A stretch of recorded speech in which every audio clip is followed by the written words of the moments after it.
Good morning. School run's done and I'm back with another dose of practical inspiration for you. I've just about finished my first cup of tea and I want to talk about gratitude and positive thinking and why positive thinking isn't enough and why this is so important if you're a passionate world changer, the difference it can make to the way you put your dreams and ideas and passions into reality. And a little whistle-stop tour of the neuroscience behind why this all fits together the way it does. So this comes from a question from Teresa, who is a reader of mine in the States, who's reading Yearful of Gratitude. She's joining me for this full year-long program that can help you turn your inner critic into your biggest cheerleader for less than the price of a pizza. Yeah, no more excuses, guys. She came up with a fantastic question yesterday that is so important. I wanted to answer it for everyone. When she's doing her gratitude minute, which is the foundation exercise we build on throughout a year full of gratitude, she said, how do I get out of my thinking head into feeling gratitude? Because it's very easy to think of things we feel grateful for. Now the thing is, you'll have probably heard me talk before about how the neural pathways are formed in your brain and all the little synapses that fire off. So I live on a small holding back in Sussex, and there's a point in the year, usually in May, when the grass on the field is about so high on me, so probably up to the knees on a normal person. And if I walk through that grass once, by the next day there's no sign of the path where I walked. If I walk through it several times a day, then, over a few weeks there'll be a path there. If I wait till it's been a bit rainy and I stamp and I put effort in and I kick and I scuff up that path and I do it 20, 30, 40 times a day, by the end of a few weeks, there'll be the equivalent of a motorway there. That grass will be dead. It won't grow back over. There's a permanent shortcut. Because you can imagine me walking through this field with the grass up here. Firstly, on a dewy morning, I get very wet. It's a full waterproof job. But secondly, it's quite a high effort. It's like the knees up. It's a ministry of silly walks. John Cleese would be proud of me. But by the end of having created that footpath that then lasts all summer, it's a really easy walk. It's an autopilot. I don't need to think about it. There's nothing to trip over. I've worn it flat. It's the same with the neural pathways in your brain. If you think a thought once, it just drifts on through. Yeah, like the conveyor belt in the Generation game for those of us of a certain age in the UK. If you think it quite a few times, it starts to become more of a habit. If it's one of your habitual thoughts, it becomes the new normal. Now, if you tie this thought in with strong emotions, it becomes that highway, that motorway through your brain. Trigger, response. It's an autopilot program. Yeah, like a script in your head. And with negative thinking, something like an anxiety, a stress, a worry, a fear, feeling overwhelmed, I'm not good enough, who am I to do this? The more emotion we feel when we think those thoughts, the more we are wiring our brain to think more thoughts like it. We're programming that reticular activating system, which filters sensory input amongst other jobs, to spot things that support what's now become a belief. So we're all really good at connecting negative thinking with physical emotions. But so many of us struggle to connect positive thinking with positive emotions. So an emotion is a chemical reaction in your body. So what I invite people to do, the reason in a year full of gratitude, I talk about you need to feel your gratitude minutes, not just think them. This is not a cognitive exercise, though it starts with thoughts. This is a full body experience. The reason I want you to do that is we're creating new shortcuts. We're rewiring that reticular activating system on what to pay attention to and what to notice in the outside world. If you do that without the emotions, it's going to take so much longer. If you do it with the emotions, it becomes really quick because the body really likes those positive emotions and you're going to get an endorphin hit. Yeah, those neurotransmitters responsible, the dopamine, all of that are going to go, hey, we like this. We'll have a bit more of that, thank you. Yeah. If you do it without the emotions, it's the long, slow path. So here's what you can do. There's a number of things you can do to get out of your thinking head with a gratitude minute and into your body. So the first one is to be really present before you start your gratitude minute. So I often start an exercise like that with a deep breath in through my nose and a sighing out. Just so lovely. Do it with me now, breathing in. Just letting it all go. One more time, breathing in.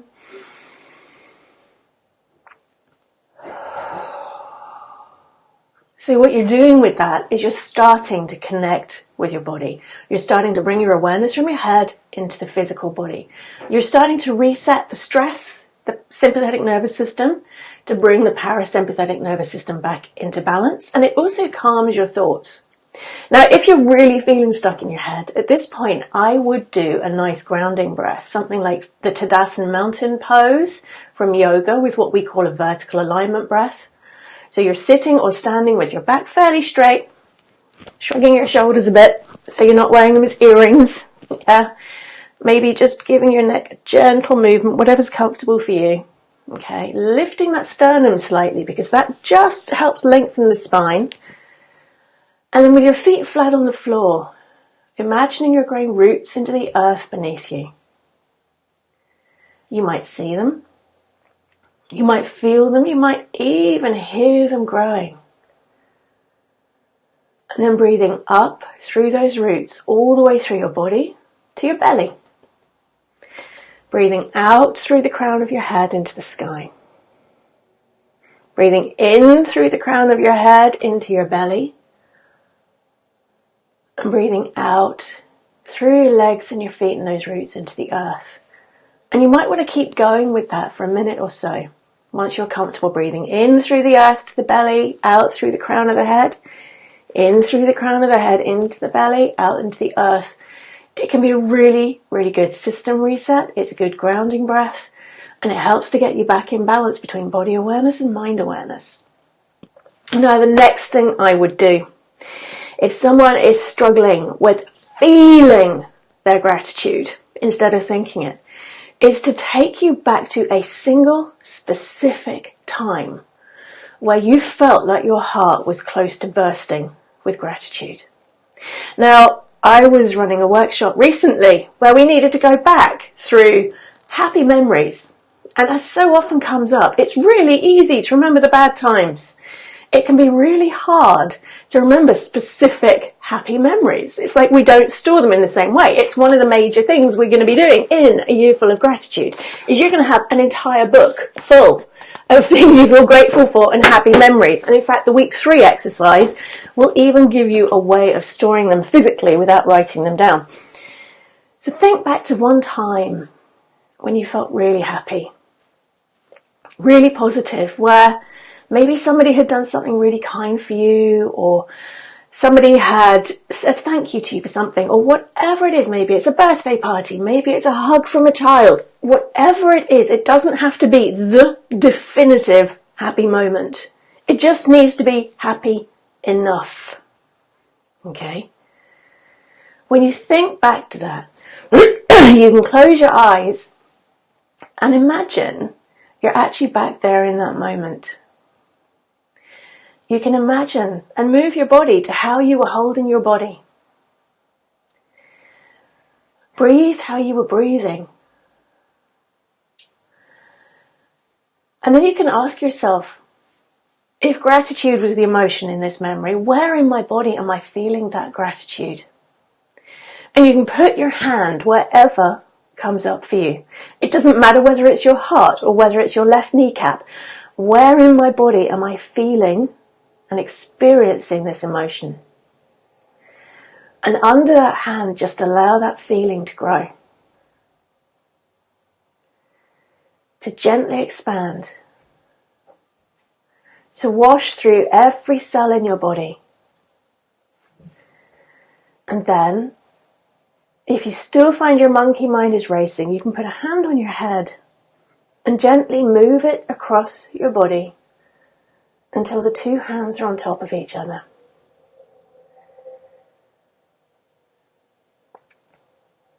And just allow yourself to experience the sensations in your body of feeling happy with gratitude. And the more often you do this in bite-sized chunks, those gratitude minutes, the more it will start to become your new normal, that you feel that gratitude. You feel that heart singing. You feel that lightness, that happiness in your heart, rather than just thinking it.